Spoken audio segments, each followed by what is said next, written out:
दूसरे चरण का प्रचार अभियान गति पकड़ रहा है। पहले चरण का मतदान खत्म होने के साथ ही अब कोशिश है कि दूसरे चरण में अधिक से अधिक सीटों पर अधिक से अधिक मतदाताओं को अपने पाले में किया जा सके, ताकि बहुमत का आंकड़ा आसानी से पार किया जा सके। और इसके लिए दोनों खेमा पूरा दमखम लगा रहे हैं।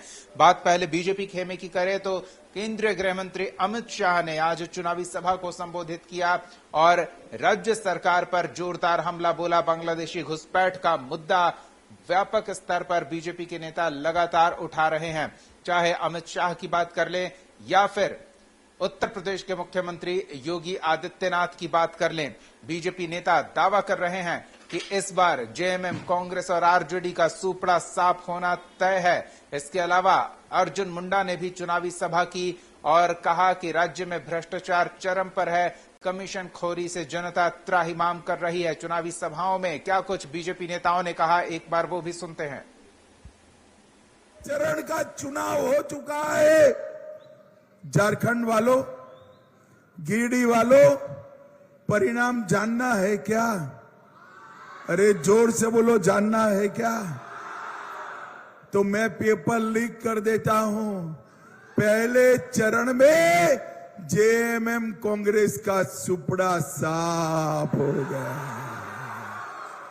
पहले चरण में ही तय हो गया है कि झारखंड में भारतीय जनता पार्टी की सरकार चाहिए।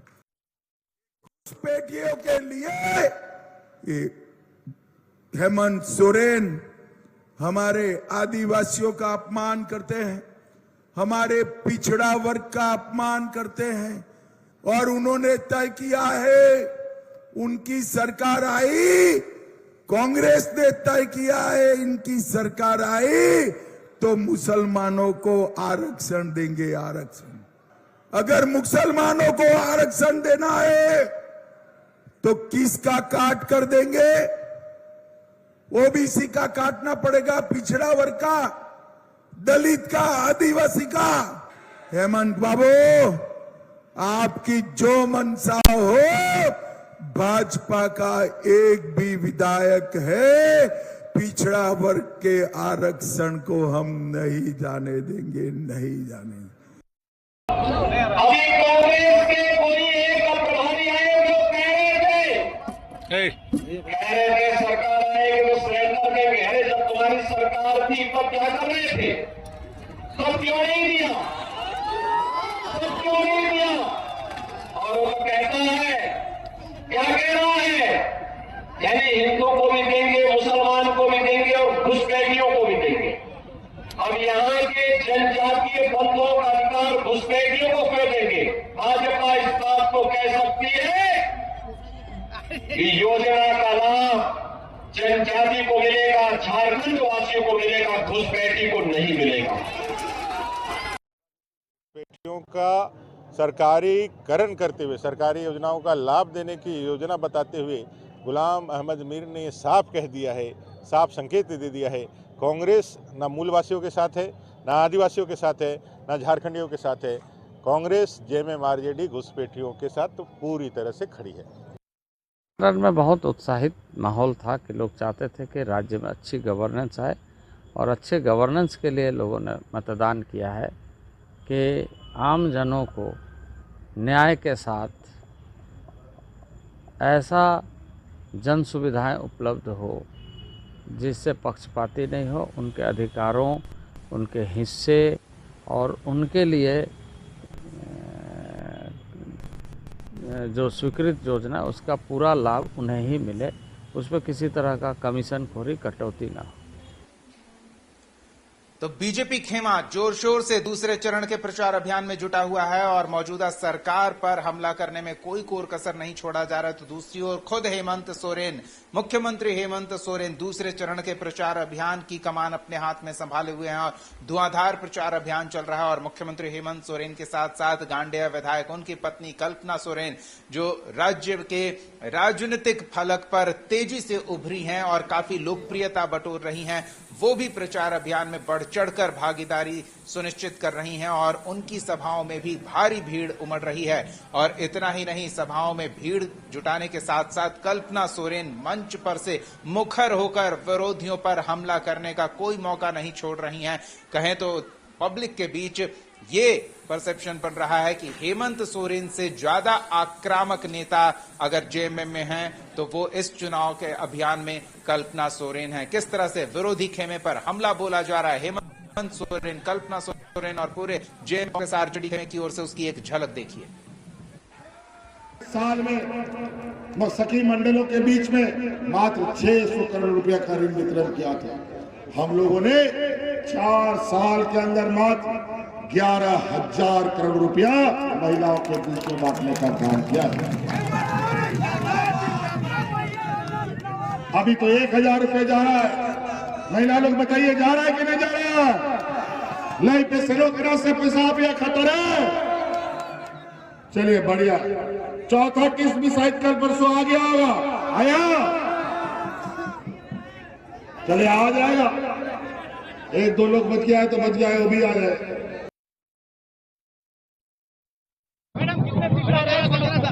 बहुमत से बहुत ज्यादा सीट आने वाले हैं भैया, एकदम। चलिए बहुत बहुत धन्यवाद। मैडम, लोकल विधायक बाहरी का आरोप लगा रहे हैं। मैडम, कितने बहुमत से बहुत ज्यादा सीट आने वाले हैं भैया, एकदम। चलिए बहुत बहुत धन्यवाद। मैडम, लोकल विधायक। चलिए, तो सहयोगी संतोष हमारे साथ जुड़े हुए हैं और दूसरे चरण के प्रचार अभियान, पहले चरण के मतदान के बाद किस तरह से तल्खी शब्दों में दोनों खेमों की देखने को मिल रही है, किस तरह से अभियान को और गति दी जा रही है, सहयोगी संतोष से जानते हैं। संतोष, अब तो अमित शाह कह रहे हैं कि जेएमएम, कांग्रेस और आरजेडी गठबंधन सरकार का सुपड़ा साफ है। इधर हेमंत सोरेन और कल्पना सोरेन भी मोर्चा संभाले हुए हैं। काफी धुआंधार दूसरे चरण का प्रचार अभियान का आगाज होता दिख रहा है। देखिए, लगातार जिस तरह से चाहे वो पक्ष की बात करें, हेमंत सोरेन और कल्पना की बात करें, तो दोनों तरफ से स्टार प्रचारक के रूप में जेएमएम के 2 ही स्टार प्रचारक है। और जहां बीजेपी की बात करें 40-40, चाहे वो मंत्री, केंद्रीय मंत्री की बात करें या प्रेजेंट मंत्री की बात करें, अमित शाह भी आ रहे हैं, कई मंत्री का दौरा है।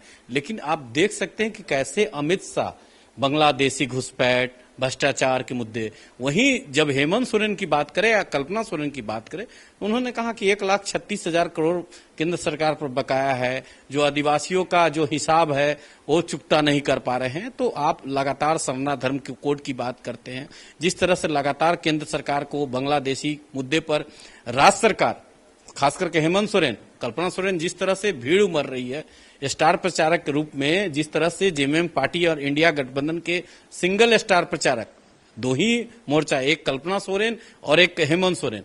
और इधर तो बहुत सारे नेता, चाहे हेमंत सोरेन, गृह मंत्री अमित शाह, शिवराज सिंह चौहान, कई बड़े नेता, यूपी के मुख्यमंत्री योगी आदित्यनाथ सिंह, तो कई बड़े नेता आज चुनावी सभा सेकेंड फेज के चुनाव के लिए किए। लेकिन जिस तरह से लोगों का टिप्पणी, चाहे दोनों तरफ से बयानबाजी का दौर, बांग्लादेशी मुद्दा, भ्रष्टाचार, कोई जो स्थानीय मुद्दा बिल्कुल गौन होते जा रहा है। और लगातार जिस तरह से लोगों के जो भाषण में जिस तरह से अमर्यादित शब्द का भी प्रयोग किया जा रहा है, लगातार जिस तरह से, चाहे वो कल्पना सोरेन कभी अमर्यादित नहीं, जैसे गृह मंत्री बोलते हैं तो उसमें कई तरह के जिसमें भाषा का प्रयोग, अनुराग ठाकुर भी आए, पूर्व केंद्रीय मंत्री, उन्होंने टिप्पणी किया घुसपैठी मुद्दे पर, बांग्लादेशी घुसपैठी मुद्दे। और जिस तरह से उन्होंने एक ड्राफ्ट जो झारखंड के जनता उनको दिखाने का काम किया, तो कई मुद्दे को लेकर जिस तरह से दोनों तरफ से संतोष, और मुद्दों को अगर हम छोड़ भी दें तो बांग्लादेशी घुसपैठ के मुद्दे को इस बार लगता है, चूंकि जो अधिकांश जिले हैं या तो पश्चिम बंगाल से उनका सीमा सट रहा है, या फिर अगर मालदा चले जाए तो वहां सीधे बांग्लादेश से ज्यादा दूरी नहीं पड़ जाती है, तो कहा जाता है कि वो इलाका घुसपैठ के लिए बहुत ही प्रभावशाली इलाका रहा है और वहां से ज्यादा इन्फिल्ट्रेशन होता है। तो लगता है कि चूंकि इस सीमाई इलाकों में मतदान होने वाला है, तो घुसपैठ का मुद्दा अभी और प्रभावशाली तरीके से चुनावी सभाओं में सुनने को मिलेगा, देखने को मिलेगा। देखिए, कल जो चुनाव हुआ उसमें अब जिस तरह से ग्रामीण क्षेत्र में वोटरों का संख्या मतदान केंद्र पर और शहरी क्षेत्रों, तो जब जब देखा जाता है कि ग्रामीण क्षेत्र में जिस तरह से वोटर बाहर निकल कर मतदान कर रहे हैं, लेकिन शहरी क्षेत्र में चाहे रांची की बात करें, जमशेदपुर के रांची में 51% मतदान है, वहीं खरसावां सरायकेला की बात करें 77% मतदान है। तो लगातार जिस तरह से लोगों के बीच ग्रामीण क्षेत्र में, तो ग्रामीण क्षेत्र में जिस तरह से कहा जाता है कि बीजेपी का वोट नहीं रहता है, तो आप समझ सकते हैं कि जिस तरह से लोग आक्रामक होकर वोट देना चाहिए बीजेपी के लिए, चाहे वह रांची की बात करें, रांची, हटिया और कांके, तो उस तरह से वोटरों का भीड़ मतदान केंद्र में नहीं रहा। लेकिन ग्रामीण क्षेत्र की बात करें, जमशेदपुर इलाका की बात करें, वहां चाईबासा की बात करें, खरसावां की बात करें, जहां से चंपई सोरेन खुद चुनाव लड़ रहे हैं, गीता कोड़ा दो मुख्यमंत्री, एक मुख्यमंत्री की पत्नी, तो और तो देखना होगा कि अब आने वाले समय में कि केवल बांग्लादेशी मुद्दा बनकर चुनाव हो जाता है या कुछ और मुद्दा, जो झारखंड जिस तरह से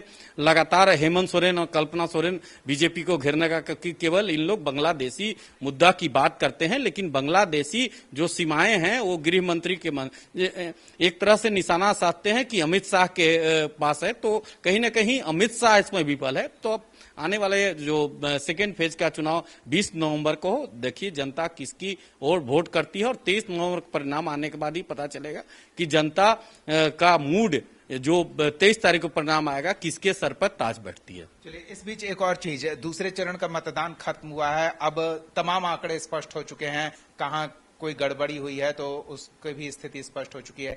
निर्वाचन आयोग पहले चरण के मतदान को लेकर किस तरह का फीडबैक देख रहा है, उनके प्रचार अभियान का कितना प्रभाव हुआ, वोटिंग परसेंट से वो खुश हैं या नहीं, या उम्मीद कर रहे हैं कि और होना चाहिए था, दूसरे चरण में कुछ और सुधार किए जाने की जरूरत है?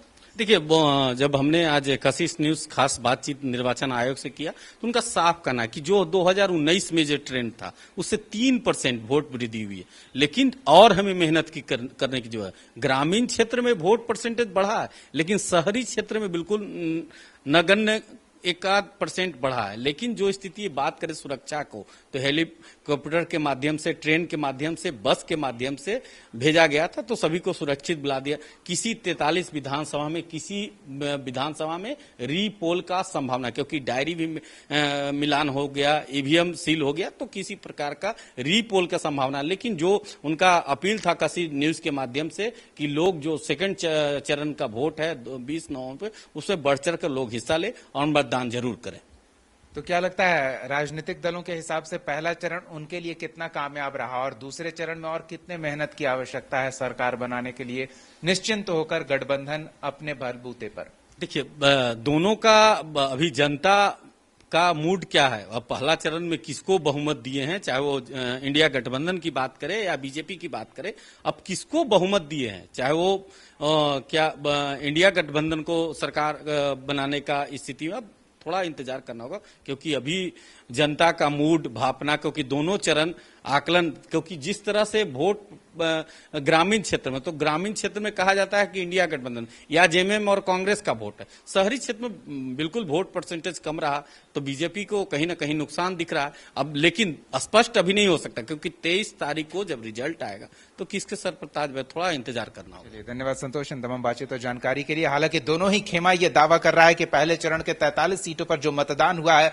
बढ़त उनके गठबंधन ने बना ली है और अब सरकार कंफर्टेबल स्थिति में बनाने की कवायद दूसरे चरण में देखने को मिलेगी। इस बीच दूसरे चरण का प्रचार अभियान गति पकड़ रहा है, घमासान होता जा रहा है और मैदान मारने के लिए जमकर प्रहार विरोधी खेमे पर किया जा रहा है।